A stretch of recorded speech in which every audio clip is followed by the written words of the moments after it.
أعوذ بالله من الشيطان الرجيم بسم الله الرحمن الرحيم ولا تقولوا لمن يقتل في سبيل الله أموات بل أحياء إلى آخر الآيات. صدق الله العظيم وصدق رسوله النبي الحبيب الكريم ونحن على ذلك من الشاهدين والشاكرين. مولاي صل وسلم دائما أبدا على حبيبك رسولك خير الخلق كلهم. उपस्थित मुअज़्ज़ज़ मुहतरम वालिल एहतराम सामिईन आशिकीन महबूबीन आशिक़ रसूल गुलमान रसूल रहमनी व रहमतुल्लाह तआला। अस्सलामु अलैकुम व रहमतुल्लाहि व बरकातुहू। अल्लाह रब्बुल आलमीনের দরবারে শুকরিয়া আদায় করছি যে আল্লাহ রব্বুল আলামিন আমাদেরকে হায়াত দিয়ে সুস্থ রেখে ভালো রেখে আজকে জুমার দিন মসজিদের মধ্যে আসার তৌফিক দান করেছেন। এর শুকরার্থে মহান আল্লাহ রব্বুল আলামিনের দরবারে শুকরিয়া আদায় করছি। একবার উচ্চ আওয়াজে বলুন সকলে আলহামদুলিল্লাহ। এবং সাথে সাথে আল্লাহর প্রিয় হাবিব সাল্লাল্লাহু আলাইহি ওয়াসাল্লামের নূরানী কদম শরীফে অসংখ্য অপরিসীম বেশুমার দুরূদ সালাম জানাচ্ছি। আল্লাহ রব্বুল আলামিন আমাদের সকলের ভুল ত্রুটি ক্ষমা করে দিয়ে দুরূদ সালাম আলাইহির হাবিব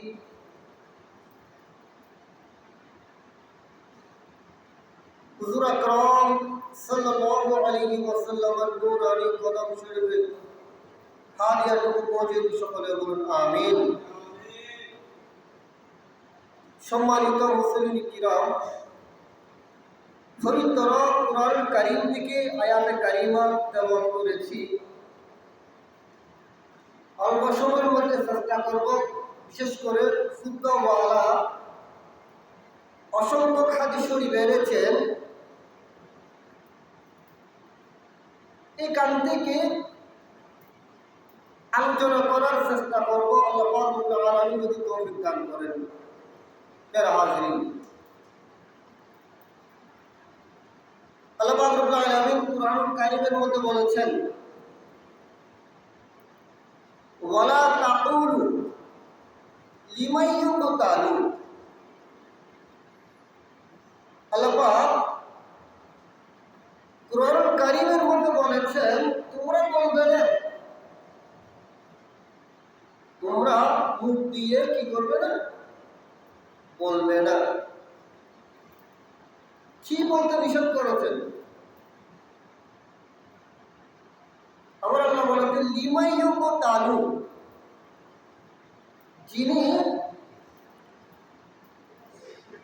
শহীদ হয়েছেন। সুবহানাল্লাহ। যিনি কি হয়েছেন? শাহাদাত বরণ করেছেন, শহীদ হয়েছে। ফি সাবিলিল্লাহি, আল্লাহর রাস্তায়। কোন রাস্তায়?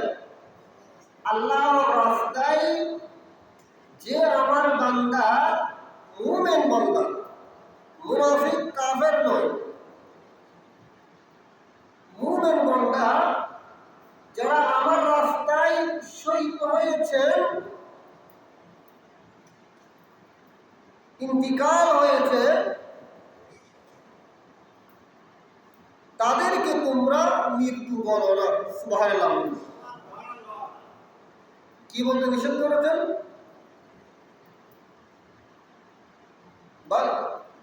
তো তাদেরকে মৃত্যু বলতে নিষেধ করে দিয়েছেন, যেটা কোরআন কারীম এলান করে দিচ্ছে। যারা হাজিরিন, তাহলে গভীরভাবে চিন্তা করুন,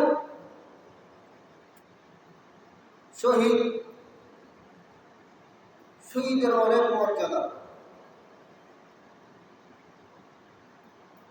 সিদ্দিকা আকবর রাদিয়াল্লাহু তাআলা আনহু শহীদ, ওমর ইবনে খাত্তাব রাদিয়াল্লাহু তাআলা আনহু শহীদ হয়েছেন, যাকে নামাজের মেহরাবের মধ্যে শহীদ করা হয়েছে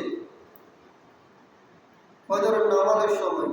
তাহলে বুঝে যাচ্ছে মসজিদের মধ্যে নামাজ পড়তে আসে না, ইমানদারদেরকে শহীদ করার জন্য মসজিদে আসে, ঠিক না? অর্থাৎ উনি মুসল্লি না, মুসল্লির লেবাস ধরেন। উনি টুপিকে দাড়িকে ঘৃণা করে, কিন্তু টুপি দাড়ি রেখেছেন, পাঞ্জাবি পায়জামা পরেছেন ইমানদারদেরকে ধোঁকা দেওয়ার জন্য। আসেন এরকম?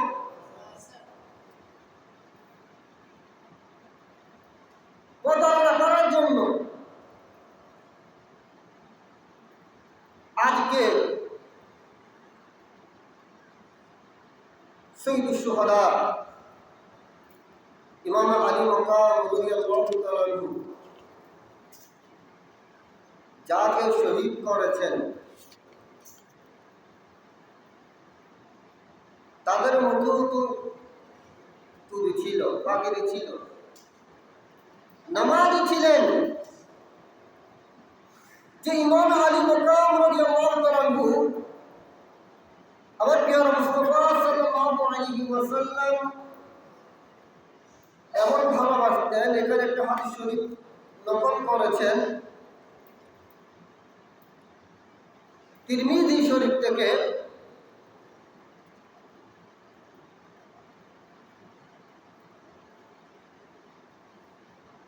হযরতে উসামা ইবনে যায়েদ, সাহাবার নাম মনে থাকবে তো? আমি কি বলেছি? হযরতে উসামা ইবনে যায়েদ রাদিয়াল্লাহু আনহু, তিনি একটা রাত্রে, খুব অন্ধকার রাত,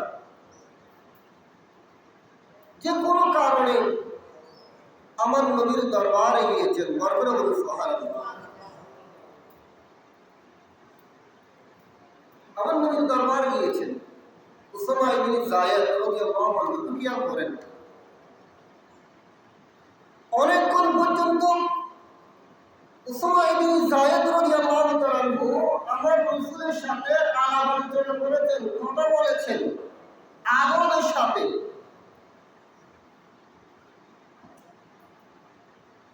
তখন আমার রাসূল এমন ভাবে ছিলেন, নূরানি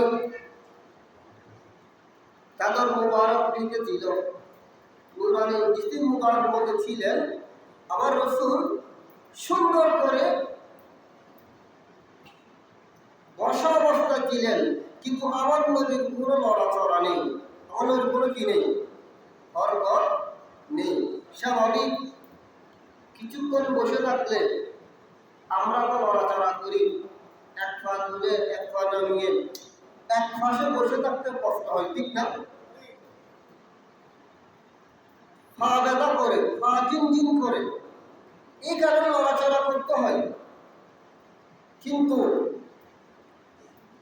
উসামা ইবনে যায়েদ রাদিয়াল্লাহু তাআলা আনহু হাদিসে পাকের মধ্যে আছে, বলা তারাক্তুন নবী সাল্লাল্লাহু আলাইহি ওয়াসাল্লাম ذات ليلة في بعض الحاجة فخرج النبي صلى الله عليه وسلم وهو مستعمل على شيء سبحان الله। তো আমার রাসূলের কোনো নড়াচড়া নেই, বসা আছেন। সাইদ ইবনে আরকাম রাদিয়াল্লাহু তাআলা আনহু তিনি মনে মনে চিন্তা করেছেন, আমি তো আমার নবীর সাথে অনেকক্ষণ কথা বলেছি, অনেক কিছু আলাপ আলোচনা করেছি, অনেক সময় ধরে আমার দয়াল নবী সাপের সম্মুখে বসেছি, কিন্তু আমার রাসূল একটুখানি নড়াচড়া করে নাই। কি জানি জড়িয়ে ধরেছেন। যায়েদ ইবনে আরকাম রাদিয়াল্লাহু তাআলা মনে মনে এটা চিন্তা করেছেন, কারণ কি, এমন কি রেখেছেন সেটাও দেখছেন না, কারণ পর্দার আড়ালে আস্তিনের ভিতর যায়েদ ইবনে আরকাম রাদিয়াল্লাহু তাআলা চলে যাবে। আলাপ আলোচনা শেষ। তিনি বলেছেন, ফালাম্মা ফারাগতু মিন হাজাতি, আমি যখন আমার হাজত থেকে চলে যাওয়ার বিদায় নেব, আমি যে কারণে এসেছি সেটা আমার নবীকে আমার রাসূলের কাছ থেকে জেনেছি, এখন আমি চলে যাব। তখন আমি আমার দয়াল নবীকে বলেছি, কুলতু, আমি আমার রাসূলকে বলেছি, ইয়া রাসূলুল্লাহ সাল্লাল্লাহু আলাইহি ওয়াসাল্লাম, আমি অনেকক্ষণ পর্যন্ত বসা আছি আপনার সান্নিধ্যে, আপনি একটু কোনো নড়াচড়া করেন নাই, আপনার আস্তিনের ভিতরে কি আছে? সেখানে এমন কি যার কারণে আপনি এরকম বসে আছেন? যায়েদ ইবনে আরকাম রাদিয়াল্লাহু তাআলা আমার রাসূলকে বলার সাথে সাথে আমার রাসূল ফাকাশাফাহু, সেটা ওপেন করে দিয়েছেন, খুলে দিয়েছেন। সেখানে দেখেছেন ফাইজাল হাসান ওয়াল হুসাইন আলা রাকাইহি, ইমাম হাসান রাদিয়াল্লাহু তাআলা হুসাইন রাদিয়াল্লাহু তাআলা আমার নবীর কোলের মধ্যে বসা আছেন। সুবহানাল্লাহ। দুইজন আমার নবীর পুরো মুবারকের মধ্যে বসে আছেন। প্যারা হাজরিন, এখান থেকে অসংখ্য মাসালা বের হবে।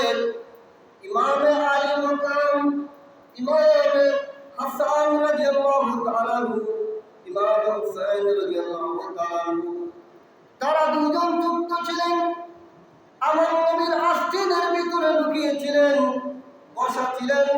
আমার রাসূল একটুখানি নড়াচড়া করে নাই। তার কারণ কি? আমি নড়াচড়া করলে আমার দুই কলিজার টুকরাও একটু করেও নড়াচড়া করবে। গর্বে বলুন না সুবহানাল্লাহ। যাতে আমার দুই কলিজার টুকরা কি না করে, কষ্ট না পাই। কষ্ট না পাওয়ার কারণে, না পাওয়ার জন্য আমার রাসূল নড়াচড়া করে। সুবহানাল্লাহ বলুন না। তখন আমার নবী বলেছেন, ফাকালা হাদানা ইবনাইয়া ওয়া ইবনা ইবনাতি, বরকত বলুন সুবহানাল্লাহ। আমার নবী বলেছেন, এ যায়েদ ইবনে আরকাম, শুনো শোনো, এরা হচ্ছেন আমার বেটা, এরা হচ্ছেন কয়জন হলেন? আমার বেটা, আমার কন্যার পুত্র। বরকত বলুন সুবহানাল্লাহ। আমার রাসূল বলেছেন, আল্লাহুম্মা ইন্নী উহিব্বুহুমা, আল্লাহুম্মা ইন্নী উহিব্বুহুমা। এই যায়েদ ইবনে আরকাম, শুনো, এই দুইজনকে আমি নবী মহব্বত করি। ফাহিব্বাহুমা, ফাহিব্বাহুমা, এবং উভয়জনকে তুমি ভালোবাসো, উভয়জনকে ভালোবাসো। ওয়াহিব্বা মা ইউহিব্বুহুমা, এবং তুমি ভালোবাসো, মহব্বত করো এই দুইজনকে, তুমি ভালোবাসো এবং তাদেরকে যারা ভালোবাসবেন তাদেরকে মহব্বত করো। বরকত বলুন সুবহানাল্লাহ। প্যারা হাজরিন, এই দুইজনকে মহব্বত করতে বলেছেন, এবং যারা এই দুইজনকে মহব্বত করবে তাদেরকেও আমার নবী ভালোবাসবেন। যায়েদ ইবনে আরকাম বলেছেন, তুমিও তাদেরকে ভালোবাসো। সুবহানাল্লাহ বলুন। প্যারা হাজরিন, আজকে কারবালার প্রান্তরের মধ্যে কুরআন কারীমের মধ্যে আল্লাহ পাক তাআলা বলেছেন, সবর কি, ধৈর্য কি। কোন মুসিবতের মধ্যে বললে ধৈর্য ধারণ করার জন্য বলেছেন। আমার আল্লাহ বলেছেন, বিসমিল্লাহির রহমানির রহিম, ইয়া আইয়ুহাল্লাযীনা আমানু ওয়াসতাঈনু বিস-সাবরি ওয়াস-সালাত। সুবহানাল্লাহ বলুন। আরো বড় করে বলুন সুবহানাল্লাহ। আমার রাসূল বলেছেন, এই বান্দাররা, হে বান্দার, তোমরা কি করবে? ওয়াসতাঈনু, তোমরা সাহায্য চাও, সাহায্য প্রার্থনা করো। কি থেকে? বিস-সাবরি, সবর থেকে। সুবহানাল্লাহ বলুন। কি থেকে? সবর। সবর আর শুকর। সবর কি? কোন জালেম অত্যাচার করেছেন, আপনি ধৈর্য ধারণ করবেন, সেটা হচ্ছে সবর। সেটা কি? সবর। সেটা হচ্ছে কি? সবর। আল্লাহ বলেছেন ওয়াসতাঈনু, সাহায্য চাও, আমার কাছে সাহায্য চাও, বিস-সাবরি ওয়াস-সালাত, সবর এবং সালাতের মাধ্যমে। বলবো সুবহানাল্লাহ। এটা প্র্যাকটিক্যাল কারবালার জমিনের মধ্যে প্যারা হাজির। তাহলে ধৈর্যের অসংখ্য, ধৈর্যের পরিধি আজকে প্রত্যেকটি জায়গার মধ্যে ধৈর্য ধারণ করতে হচ্ছেন। আপনি ধৈর্য ধরবেন, আপনার কাছে, আপনার সাথে আল্লাহ পাক রব্বুল আলামিন আপনাকে সাহায্য করবেন। সুবহানাল্লাহ। ধৈর্য ধরাটা কঠিন। কারবালার জমিনের মধ্যে আয়াত শরীফের প্র্যাকটিক্যাল শিক্ষা দিয়েছেন কারবালার জমিনে। ইমাম আলী মাকাম রাদিয়াল্লাহু তাআলা আনহু, সাইয়্যিদুশ শুহাদা ইমাম হুসাইন রাদিয়াল্লাহু তাআলা আনহু, আহলে বাইতের রাসূল সাল্লাল্লাহু আলাইহি ওয়াসাল্লাম সহ কারবালার জমিনের মধ্যে গিয়েছে। প্যারা হাজির, ছোট্ট ছোট্ট বাচ্চাকেও সাথে নিয়ে গিয়েছে, ফ্যামিলির সাথে নিয়ে গিয়েছে। সেখানে ওই জালেমরা অত্যাচার করছেন। তখন ইমাম আলী মাকাম রাদিয়াল্লাহু তাআলা আনহু সেখানে ধৈর্য ধারণ করেছেন নামাজের মাধ্যমে। সুবহানাল্লাহ। কিসের মাধ্যমে? প্রত্যেকটা আঘাত প্রাপ্ত হয়েছে, এমন তীরের আঘাত, সেখানে এমন তীরের আঘাত প্রাপ্ত হয়েছেন, শাহাদাত বরণ করবে। আমরা যখন উজু করি, সেখানে ইমাম আলী মাকাম রাদিয়াল্লাহু তাআলা আনহু মুসাফির ছিলেন, রোজাদার ছিলেন। আমরা ইফতার করি মাগরিবের সময়, কিন্তু ইমাম আলী মাকাম দুপুর বেলায়, দ্বিপ্রহরের সময়। আমরা কি করি? নামাজ পড়ার সময় ওযু করি, কিন্তু ইমাম আলী মাকাম রাদিয়াল্লাহু তাআলা আনহু সেখানে ওযু করতে করবে, পানি নাই। যেখানে পানি খাওয়ার জন্য পাচ্ছেন না, সেখানে ওযু করার প্রশ্নই আসে না। ইমাম আলী মাকাম রাদিয়াল্লাহু তাআলা আনহু সেখানে কি করেছেন? পানি না হলে তায়াম্মুম করে, তায়াম্মুম। ইমাম আলী মাকাম তায়াম্মুম করতে করবে, সেখানে তো রক্ত রঞ্জিত। সুবহানাল্লাহ। এই যে আমরা আকাশের মধ্যে দেখেছি, যেটাকে শফক বলা হয়, মাগরিবের নামাজ। মাগরিবের নামাজের পর আকাশের মধ্যে কি দেখা যায়? লাল দেখা যায় না? লাল লাল লাল। এখনো পর্যন্ত আসমান কান্না করতেছে। সুবহানাল্লাহ।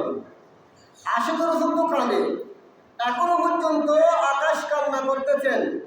ও যে আকাশের মধ্যে লাল বর্ণ, সেই কিতাবের মধ্যে আছেন তারিখে পুরাবার মধ্যে আর অন্যান্য কিতাবের মধ্যে কারবালার 10 মুহররমের পূর্বে 61 হিজরির পূর্বে আকাশের মধ্যে ওই লালটা ছিল না।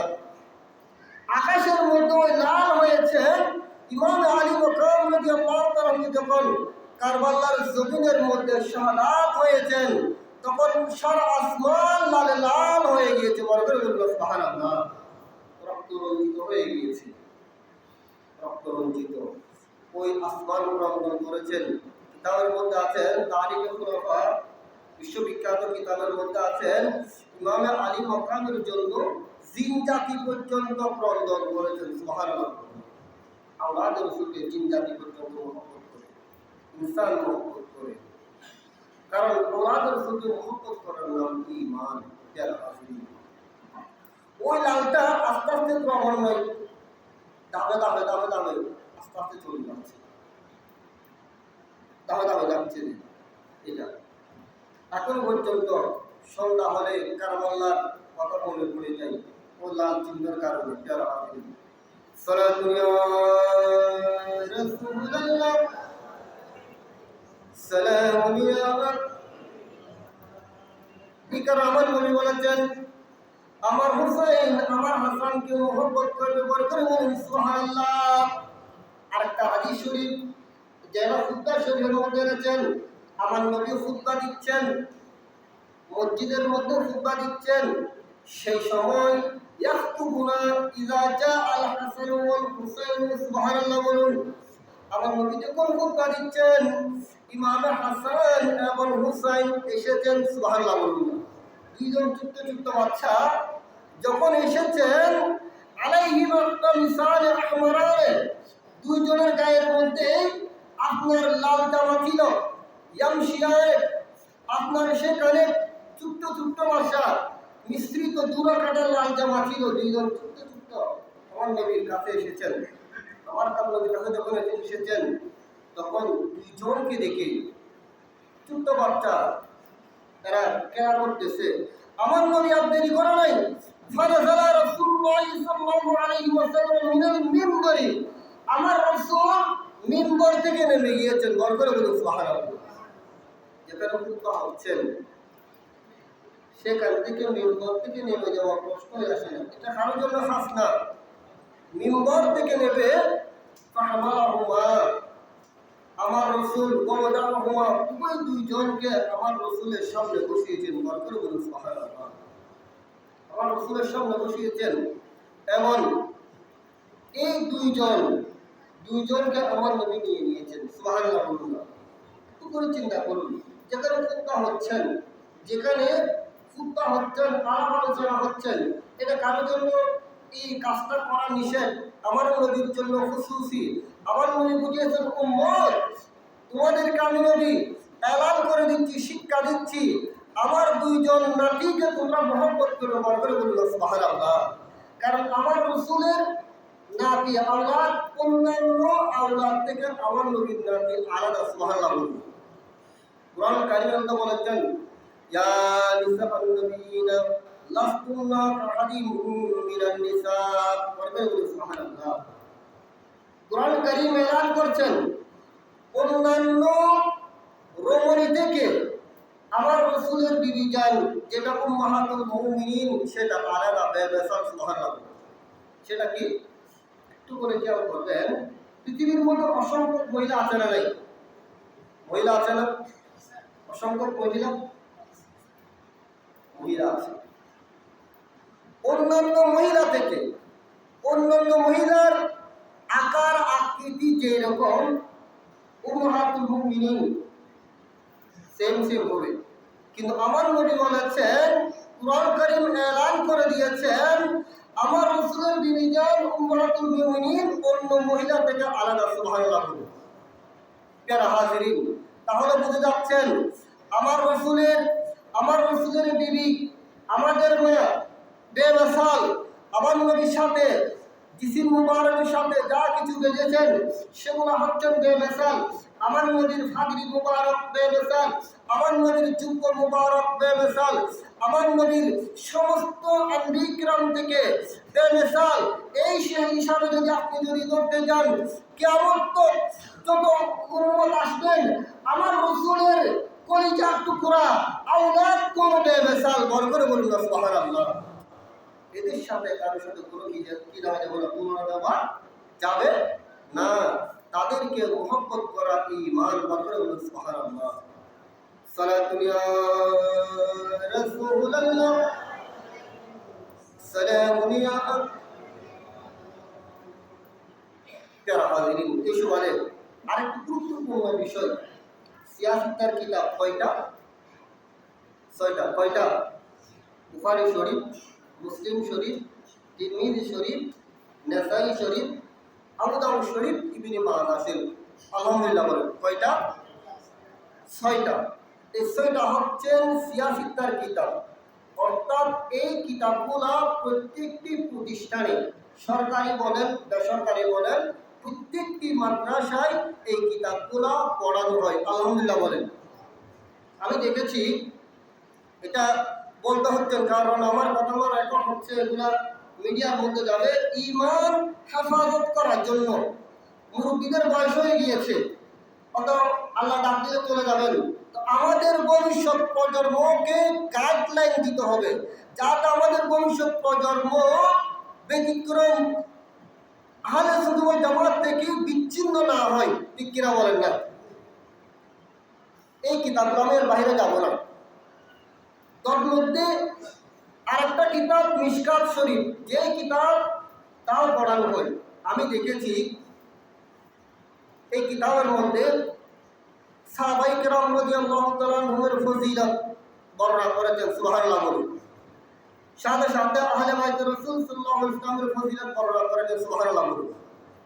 এমন বর্ণনা করতে গিয়ে প্রথম বলেছেন হযরত সিদ্দিক আকবর রাদিয়াল্লাহু তাআলা। ইসলামের খলিফা কয়জন? চারজন। কয়জন? চারজন। প্রথম নম্বর হযরত আবু বকর সিদ্দিক রাদিয়াল্লাহু তাআলা, মনে থাকবে তো। দ্বিতীয় নম্বর হযরত উমর ইবনে খাত্তাব রাদিয়াল্লাহু তাআলা। তৃতীয় নম্বর হযরত উসমান গনি চিন্নুয়ান রাদিয়াল্লাহু তাআলা। চতুর্থ নম্বর হযরত মাওলানা আলী শের খুদা রাদিয়াল্লাহু তাআলা। সুবহানাল্লাহ। এটা হচ্ছে ধারাবাহিক সূচি, সুন্দর। ঠিক কিতাবের মধ্যেও প্রথম হযরত সিদ্দিক আকবর রাদিয়াল্লাহু তাআলা, দ্বিতীয় উমর ইবনে খাত্তাব রাদিয়াল্লাহু তাআলা, তৃতীয় উসমান গনি চিন্নুয়ান রাদিয়াল্লাহু তাআলা, চতুর্থ নম্বরের মধ্যে মাওলানা আলী শের খুদা রাদিয়াল্লাহু তাআলা ফজিলত বর্ণনা করেছেন। সুবহানাল্লাহ বলেন। এটা হচ্ছে ধারাবাহিকভাবে এক।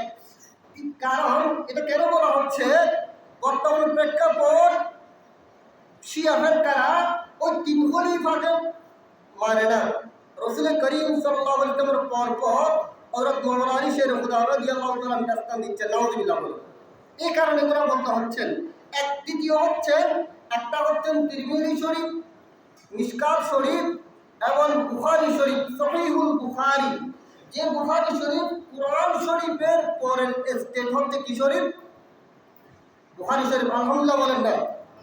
কুরআন শরীফের পর কুরআন শরীফ 30 পারা, বুখারী শরীফ 30 পারা। আলহামদুলিল্লাহ বলেন। ইমাম বুখারী রাহমাতুল্লাহ আলাইহি তার বুখারী রাহমাতুল্লাহ আলাইহি যিনি কবরের মধ্যে দাফন করেছেন, দাফন করার পর কবর এমন খুশবু হয়ে গিয়েছে, আপনার এমন খুশবু হয়ে গিয়েছে, সকালবেলা উঠে দেখা যাচ্ছে তার কবরে মাটি নাই। সুবহানাল্লাহ বলেন না। মাটিগুলো সবাই নিয়ে নিয়েছে। কারণ কি? কারণ কি? একবার দুইবার মাটি রাখা যাচ্ছে না, ওগুলো সেবা হয়ে যাচ্ছেন। ইমাম বুখারী আপনার খবরে এরকম কেন হচ্ছেন? ইমাম বুখারী রাদিয়াল্লাহু তাআলা জীবন্ত আমার নবীর প্রেমের মধ্যে বিভোর হয়ে গিয়েছে। তুমি যখন মারা গিয়েছো তোমার খবর থেকেও মুহাব্বত বের হচ্ছে। সুবহানাল্লাহ বলুন। এই ইমাম বুখারী রাহমাতুল্লাহ আলাইহি যেটা 30 পারা বুখারী শরীফ, সেখানেও আপনার এই ধারাবাহিকভাবে বর্ণনা করেছেন। আলহামদুলিল্লাহ বলেন। এবং এই কিতাবের মধ্যে হযরত আমির মুআবিয়া রাদিয়াল্লাহু তাআলা আনহুর নামের পরে রাদিয়াল্লাহু তাআলা আনহু বলেছেন। সুবহানাল্লাহ বলুন। আমি এটা কেন বলছি? বর্তমান প্রেক্ষাপট যারা শিয়ারা এই সাহাবায়ে কেরাম রাদিয়াল্লাহু তাআলা আনহুর শানে অসংখ্য গুস্তাখি করতেন ইমান আকীদা হেফাজত হওয়ার জন্য। কারণ কি? ইয়াজিদ মালউন। ইয়াজিদ কি? ইয়াজিদ মালউন, ইয়াজিদ ফাসিক, ইয়াজিদের উপর লানত। ইয়াজিদের কারণে কেউ হযরত আমির মুআবিয়া রাদিয়াল্লাহু তাআলা আনহুকে মন্দ বলা যাবে না। এটা আমাদের মাথার মধ্যে রাখতে হবে। যারা মন্দ বলেন মনে রাখবেন তারা হচ্ছে শিয়া। আল্লাহ পাক রব্বুল আলামিন আমাদেরকে বুঝার তৌফিক দান করে। সকলে বলুন আমিন। এবং আহলে বাইত রাসূল সাল্লাল্লাহু আলাইহি ওয়াসাল্লামের মহব্বত, ভালোবাসা, ঈমান আমাদের অন্তরের মধ্যে দান করুন। সকলে বলুন আমিন। প্যারা হাজিরিন, ইমাম আলী মাকাম রাদিয়াল্লাহু তাআলা আনহু যখন শাহাদাত বরণ করছেন, দুনিয়া থেকে বিদায় নেবে, ইন্না লিল্লাহি ওয়া ইন্না ইলাইহি রাজিউন, সেখানে বলেছেন আমি নামাজ আদায় করব। সুবহানাল্লাহ। সিজদা জমিনের মধ্যে পড়েছেন, একটা দিয়েছে আর একটা দেওয়ার পূর্বে কাতালাল হুসাইন শাহাদাত করে দিয়েছেন, ইন্না লিল্লাহি ওয়া ইন্না ইলাইহি রাজিউন। তার সিরে পাক যখন বর্ষার মধ্যে নিয়েছেন, তার চক্ষু দুইটা জমিনের মধ্যে, কারণ জমিনের দিকে তাকিয়ে আছেন, মনে হয় ইমাম হুসাইন রাদিয়াল্লাহু তাআলা আনহু একটা সিজদা জমিনের মধ্যে আগে দিয়েছেন, মনে হয় আর একটা সিজদা দেওয়ার জন্য সেখান থেকে আওলাদ রাসূল আমাদেরকে শিক্ষা দিয়েছেন, এই আমার আখিরি জামানার নবীর উম্মত, খবরদার, যতক্ষণ পর্যন্ত তোমাদের হুঁশ থাকবে, আকল থাকবে, ব্রেন ঠিক থাকবে, নামাজ, আমার নবী যে নামাজ এনেছেন ওই নামাজকে তরক করা যাবে না। সুবহানাল্লাহ। এই কারণে আমাদেরকে 5 ওয়াক্ত নামাজ আদায় করতে হবে। যদি সুযোগ না হয়, দিনের মধ্যে কাজ করতে, মাঠের মধ্যে কাজ করা হচ্ছে, ব্যবসা বাণিজ্য করা হচ্ছে, যখন নামাজের সময় হবে সেখানে নামাজ আদায় করবে, এইটুকু কামনা। কারণ আল্লাহ রাব্বুল আলামিন আমাদেরকে 5 ওয়াক্ত নামাজ আদায় করার তৌফিক দান করুন। সকলে বলুন আমিন। ওয়া আখিরু দাওয়ানা আলহামদুলিল্লাহি রাব্বিল আলামিন। আসসালামু